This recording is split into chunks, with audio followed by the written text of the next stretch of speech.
Bismillahirrahmanirrahim. Assalamualaikum warahmatullahi wabarakatuh. Alhamdulillahirabbil alamin. Wassalatu wassalamu ala Rasulillah wa ala alihi wa sahbihi ajma'in. Amma ba'du. Alhamdulillah, saudara yang dimuliakan Allah Subhanahu wa taala, kita diberikan kesehatan lagi dan kita berjumpa lagi di channel yang sama ini. Mudah-mudahan kita semua selalu diberikan kesehatan dan kemudahan oleh Allah Subhanahu wa taala. Amin ya rabbal alamin. Oke, baik. Pada video kali ini saya ingin mereview satu buku yang menurut saya ini buku yang kayaknya bagus untuk kita baca di kekosongan harian kita. Misalnya kita tidak sibuk, kita lagi santai duduk. Nah, ini buku yang sangat cocok nampaknya kita untuk baca-baca. Karena saya belum tahu isinya bagaimana isi buku ini, karena saya baru beli dari teman saya. Ini judul bukunya Saring Sebelum Sharing. Nah, seperti ini teman-teman sekalian. Itu Saring Sebelum Sharing. Jadi kita langsung saja buka bagaimana isi daripada buku ini.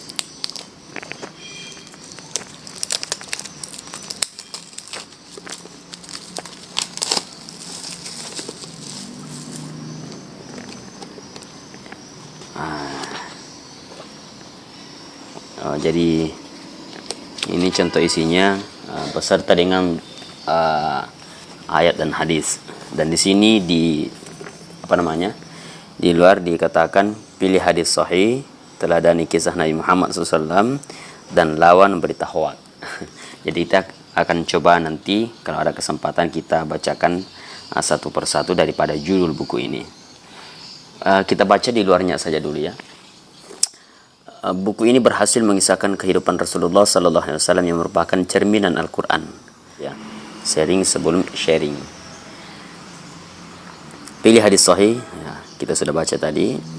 Keteladanan Rasulullah Sallallahu Alaihi Wasallam dituturkan Gus Nadir dengan sangat fasih, padat laksana buku teks, tapi ringan seperti novel. Profesor Dr. Haji Jimli As-Siddiqi SH, pendiri dan Ketua Mahkamah Konstitusi 2003 sampai 2008, Ketua Umum Ikatan Cendekiawan Muslim se-Indonesia ICMI. Nah, jadi teman-teman sekalian, jadi kita akan coba bacakan dulu kita bacakan dulu daftar isi daripada buku ini.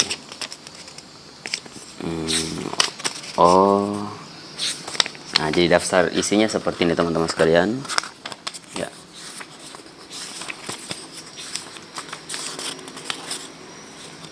Nah, seperti ini.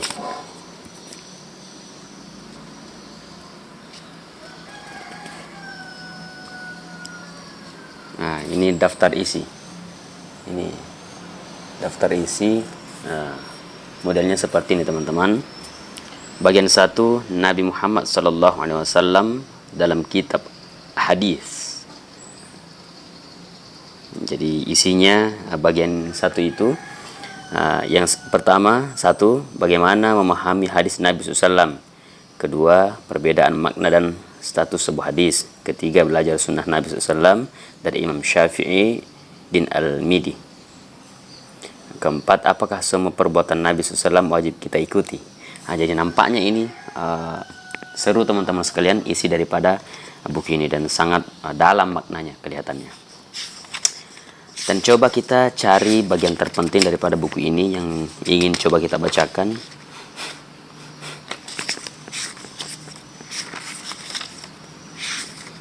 Bagian 1, Nabi Muhammad SAW dalam kitab hadis. Kita coba baca pertama dulu.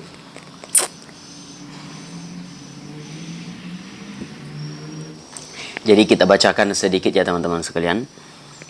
Perbedaan pendapat di kalangan ulama juga terjadi akibat persoalan hadis ini. Mengapa hal itu bisa terjadi?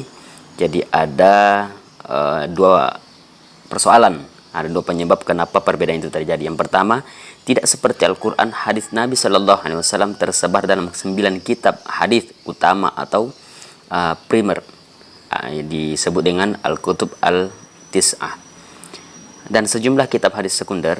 Tentu saja sulit untuk melacak kedudukan atau keberadaan suatu hadis dibanding melacak satu ayat Al-Quran. Yang kedua, menyebab bedanya Tidak seperti Al-Quran yang telah diterjemahkan dan juga banyak kitab tafsir yang sudah diterjemahkan pula. 9 kitab hadis utama terutama tersebut belum seluruhnya diterjemahkan ke dalam bahasa Indonesia.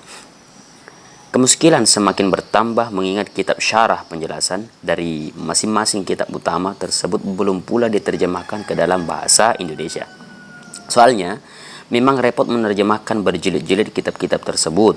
Kalaupun sudah diterjemahkan, apa ada penerbit yang mau menerbitkan dan apa ada pembaca yang mau merogoh koceknya. Ya, untuk membeli puluhan jilid kitab-kitab tersebut. Bukankah kita lebih senang belajar sesuatu secara instan? Walaupun begitu, baiklah. Dengan risiko mengundang perdebatan dan disalahpahami, saya akan memilih topik-topik yang menarik untuk disajikan ke depan pembaca sekalian. Jadi teman-teman sekalian, jadi kita belum masuk pada isinya. Jadi ada beberapa perbedaan di sini yang menyebabkan kenapa di kalangan ulama itu terkadang ada perbedaan pendapat. Nah, mungkin kalau kita di Indonesia itu ada 4 mazhab yang sangat terkenal, Malik, Syafi'i, Hambali, dan Hanafi. Nah, inilah menjadi pokok pertanyaan daripada buku ini. Kenapa ulama ini berbeda pendapat? Ternyata ada 2 penyebab teman-teman sekalian. Yang pertama tadi karena tidak seperti Al-Quran, hadis Nabi SAW tersebar dalam 9 kitab. Nah, kalau Al-Quran kan dalam 1 kitab, itu berkumpul dalam 1 kitab. Beda dengan hadis. Hadis itu berkumpul dalam 9 kitab diutarakan oleh buku ini. Yang kedua yang menjadi penyebab tidak seperti Al-Quran yang telah diterjemahkan dan juga banyak kitab tafsir yang sudah diterjemahkan pula. Jadi tidak seperti Al-Quran. Satu mushaf Al-Quran itu ada terjemahannya, berbeda dengan hadis. Karena ada beberapa kitab yang belum diterjemahkan, kitab hadis yang belum diterjemahkan ke dalam bahasa Indonesia, sehingga orang akan tidak semudah memahami Al-Quran dengan memahami hadis. Karena Al-Quran sudah jelas ada terjemahannya, sementara hadis belum semua hadis itu diterjemahkan ke dalam bahasa Indonesia. Kalaupun ada, seluruh kitab ini, 9 kitab ini, seluruh kitab ini diterjemahkan ke dalam bahasa Indonesia, tidak semua lagi pembaca mampu membeli dari jilid per jilid kitab tersebut. Jadi itu perbedaan antara kenapa itulah penyebab menjadi perbedaan pendapat para ulama. Nah, jadi saya kira cukup dulu untuk video kali ini teman-teman sekalian. Intinya buku ini kelihatannya sangat bagus. Karena kenapa? Di sini judulnya saja sudah memberikan kita sebuah makna arti yang dalam, bahwa sebelum kita sharing, kita harus menyaring dulu. Jadi judul pada buku ini sharing sebelum saring sebelum sharing. Artinya sebelum kita berdebat, berbicara dengan orang lain atau sharing dengan orang, maka kita harus menyaring dulu. Artinya apa?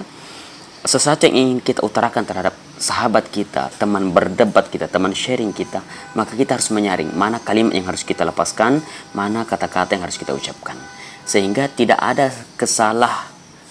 pengambilan dalam satu pendapat. Jangan sampai kita mengeluarkan kalimat yang semestinya teman kita, teman sharing kita ini tidak layak untuk didengarkan teman-teman sekalian. Jadi insyaallah mudah-mudahan Allah Subhanahu wa taala memberikan kita sebuah kesehatan sehingga kita mampu nanti membaca satu persatu daripada judul buku ini. Dan insyaallah akan menarik teman-teman sekalian. Dan masih banyak sebenarnya buku-buku yang bisa kita baca, namun ini kayaknya karena menurut saya ini baru saya dapat buku ini, jadi kita akan coba mencari tahu bagaimana isi daripada buku ini. Jadi itulah teman-teman sekalian perlunya kita mengetahui dulu, memahami dulu sebelum kita menyampaikan kepada orang lain. Jangan sampai apa yang akan kita sampaikan ini adalah sesuatu yang keliru. Inilah mungkin maksud daripada buku ini, bahwa pentingnya sharing dulu daripada sebelum kita sharing. Karena terkadang ada orang sharing, mereka berbicara semaunya saja, bukan berdasarkan apa yang diketahui, tapi berdasarkan bagaimana caranya dia bisa membela dirinya dalam sebuah sharing itu. Sehingga apapun akan dia keluarkan, yang penting dirinya terbela pada saat di ruangan sharing itu. Jadi saya kira kita harus baca dulu buku ini. Inilah pentingnya daripada membaca buku ini, bagaimana kita harus menyaring dulu teman-teman sekalian. Jadi saya kira cukup dulu untuk video kali ini. Mudah-mudahan kita semua diberikan kesehatan. Amin ya rabbal alamin. Wabillahi taufiq was sa'adah. Wassalamualaikum warahmatullahi wabarakatuh.